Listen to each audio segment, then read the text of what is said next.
Hello everybody, class 12th drawing के अंदर आपका एक बार फिर से स्वागत है। रिवीजन की 4 वीडियो आप देख चुके हैं। चारों वीडियो के अंदर लगभग 100 क्वेश्चन मैं आपको बता चुकी हूँ। आज अपन अपनी 5वीं वीडियो देखेंगे, जिसके अंदर 12वीं चित्रकला के कुछ महत्वपूर्ण प्रश्नों की जानकारी मैं दूंगी। 26 अप्रैल को होने वाली 12वीं बोर्ड चित्रकला के लिए ये महत्वपूर्ण प्रश्न है। तो आज का पहला प्रश्न है दक्षिणी चित्रशैली। लास्ट वीडियो के अंदर मैंने मुगल चित्रशैली के ऊपर ज़्यादा ध्यान दिया था। आज की हमारी इस वीडियो के अंदर अधिक प्रश्न मिलेंगे अपन को दक्षिणी चित्रशैली के। तो दक्षिण चित्रशैली का जब अपन मानते हैं कि वो 16वीं शताब्दी के उत्तरार्ध से लेकर 1680 ईस्वी तक के जो समय है वो अपन दक्षिणी चित्रशैली के रूप में मानते हैं।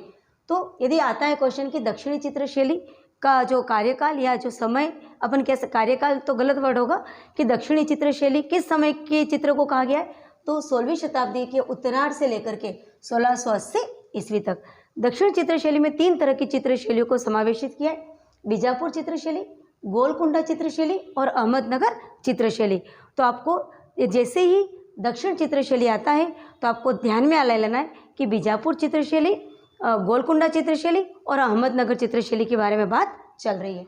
अब कुछ चित्र है यहाँ पर: योगिनी, पोलो खेलती हुई चांद बीबी, मिश्रित घोड़ा, हजरत निज़ामुद्दीन औलिया तथा अमीर खुसरो का, जो कि दोनों का एक चित्र है, दीवान ऑफ हाफिज, नुजुम अल उलम और नौरस नामा एक पुस्तक है। वो ये अलग हो गया। कुल 6 चित्रों के बारे में इसके अंदर मैंने बताया है। सबसे पहला चित्र योगिनी। योगिनी एक स्त्री का चित्र है, जो कि ऐसी स्त्री जो योग में विश्वास करती है, और इसमें बताया कि इस स्त्री का ध्यान मैना पक्षी की तरफ है। तो योगिनी चित्र के ऊपर भी 2-3 क्वेश्चन बनते हैं। जैसे योगिनी का चित्र दे दिया और पूछा ये कौन सा चित्र है, तो अपन कहेंगे योगिनी का। इसमें क्या बता रखा है, तो इसमें एक ऐसी स्त्री का वर्णन है जो योग में विश्वास करती है, सांसारिक जीवन से विरक्त बताया है। और योगिनी चित्र के अंदर स्त्री का ध्यान कौन से पक्षी की तरफ है, तो योगिनी चित्र में उसका जो स्त्री का ध्यान मैना पक्षी के साथ ध्यान मग्न उसको बिठाया गया है। तो एक ही क्वेश्चन के अंदर अपने 2-3 क्वेश्चन बन रहे हैं। तो दक्षिणी चित्रशैली 1600 ईस्वी उत्तरार्ध से लेकर के 1680 ईस्वी तक। दक्षिणी चित्रशैली के अंदर बीजापुर चित्रशैली, गोलकुंडा चित्रशैली और अहमदनगर चित्रशैली। और योगिनी चित्र एक स्त्री का चित्र है जो ध्यान मग्न है मैना पक्षी के साथ। पोलो खेलती हुई चांद बीबी, ये बीजापुर की रानी थी चांद बीबी, जो कि एक प्रतिष्ठित रानी थी, और ये घोड़े पर पोलो खेलती हुई इसके अंदर दिखाई गई है। और यह चित्र बीजापुर शैली के अंदर बना हुआ है। दक्षिणी चित्रशैली के अंदर बीजापुर चित्रशैली में पोलो खेलती हुई चांद भी बताई गई है। एक घोड़े के ऊपर सवार बताया, उसको पोलो खेल रही है, और ये बीजापुर की प्रतिष्ठित रानी थी। मिश्रित घोड़ा एक घोड़े का चित्र है। उस घोड़े के अंदर कई सारी मानवा आकृति इस प्रकार से जुड़ी हुई है कि वो एक गतिमान घोड़े का रूप दे रही है। तो मिश्रित घोड़ा, मनुष्य की आकृतियाँ इस प्रकार है कि दौड़ते हुए घोड़े को चित्रित कर रही है। अगला क्वेश्चन है हजरत निज़ामुद्दीन औलिया तथा अमीर खुसरो का चित्र। एक चित्र है जिसमें हजरत निज़ामुद्दीन औलिया, जो कि गुरु हैं, और उनके शिष्य अमीर खुसरो हैं, जो कि ये हैदराबाद का चित्र है। और इसमें जो हजरत निज़ामुद्दीन औलिया है वो अपने शिष्य से संगीत सुनते हुए दिखाई दे रहे हैं। तो ये क्या चित्र हुआ? हजरत निज़ामुद्दीन औलिया और अमीर खुसरो का चित्र, जिसमें हजरत निज़ामुद्दीन औलिया गुरु हैं और वो अपने शिष्य अमीर खुसरो से संगीत सुन रहे हैं। दीवान ऑफ हाफिज, ये गोलकुंडा शैली का चित्र है, और इसके अंदर 5 लघु चित्र हैं। क्वेश्चन आता है फिल इन द ब्लैंक्स के अंदर भी कि दीवान ऑफ हाफिज के अंदर कितने चित्र हैं, तो 5 लघु चित्र हैं। गोलकुंडा शैली में बना हुआ है, और इसके अंदर बैंगनी रंग का मुख्यतः प्रयोग हुआ है। तो यदि ऐसा क्वेश्चन भी आ सकता है कि दीवान ऑफ हाफिज के ऊपर यदि क्वेश्चन आता है, तो 2 तरह के क्वेश्चन आते हैं कि दीवान ऑफ हाफिज कौन सी शैली में बना हुआ है, तो गोलकुंडा शैली के अंदर। इसके अंदर कितने चित्र हैं, तो 5 लघु चित्र हैं, और इसमें किस रंग का अधिक प्रयोग हुआ है, तो बैंगनी रंग का अधिक प्रयोग हुआ है। नुजुम अल उलम क्या है, तो ये एक ग्रंथ है जिसमें 876 लघु चित्र हैं। क्वेश्चन आता है फिल इन द ब्लैंक्स में, नुजुम अल उलम के अंदर कितने लघु चित्र हैं, 876 लघु चित्र है। यह एक ग्रंथ है, इसमें शस्त्रों, बर्तनों और खगोल विद्या का अधिक, मतलब जिसका विषय है वो है शस्त्र, बर्तन और खगोल विद्या।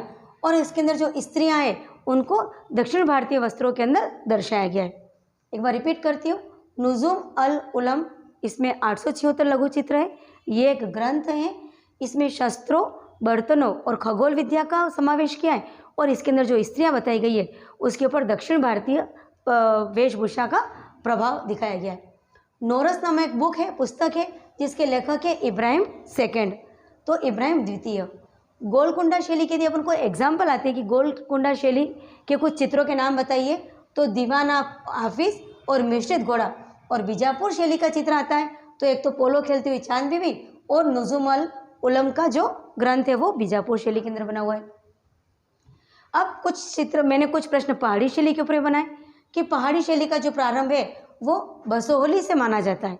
पहाड़ी शैली का जो प्रारंभ है, पहाड़ी चित्र शैली का प्रारंभ बसोहली से माना जाता है। पहाड़ी शैली की विद्वता के लिए किसको जाना जाता है, तो गोस्वामी को।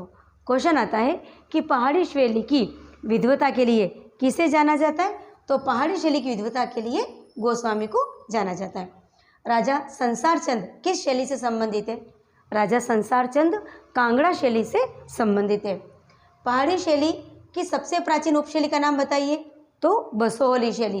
क्यों, क्योंकि पहाड़ी शैली का प्रारंभ कहाँ से हुआ है, बसोहली शैली से। और पहाड़ी शैली के अंदर अपन 3 शैलियाँ हैं, कांगड़ा, बसोहली और गुलेर। जैसे दक्षिणी चित्र शैली के अंदर बीजापुर चित्र शैली, गोलकुंडा चित्र शैली और अहमदनगर चित्र शैली था, इसी प्रकार पहाड़ी शैली के अंदर कांगड़ा चित्र शैली, बसोहली चित्र शैली और गुलेर चित्र शैली, 3 तरह की शैलियाँ सम्मिलित हैं। बसोहली चित्रकारों के जो प्रिय विषय थे वो थे भागवत पुराण और रागमाला। तो इस प्रकार लगभग 13 प्रश्न आज के इसके अंदर वीडियो में है। 13 में से जो शुरू के जो 7 प्रश्न है वो दक्षिणी चित्र शैली से रिलेटेड और नीचे के 4-5 प्रश्न पहाड़ी चित्र शैली से। इसमें भी एक प्रश्न में अनेक प्रश्न भी बन रहे हैं, तो आपको उससे रिलेटेड चीज़ पता हो, जैसे पोलो खेलती हुई चांद बीबी के बारे में पता है, चित्र ध्यान में है, तो उससे रिलेटेड जो भी क्वेश्चन आता है आप उसको कर सकते हो। तो तुम्हारे चित्रों से रिलेटेड क्वेश्चन बहुत सारे आएंगे। और अगर जो आपने मेरी इन 5 वीडियो को ध्यान से सुना है तो आपके सारे क्वेश्चन सही होने की पूरी संभावना है।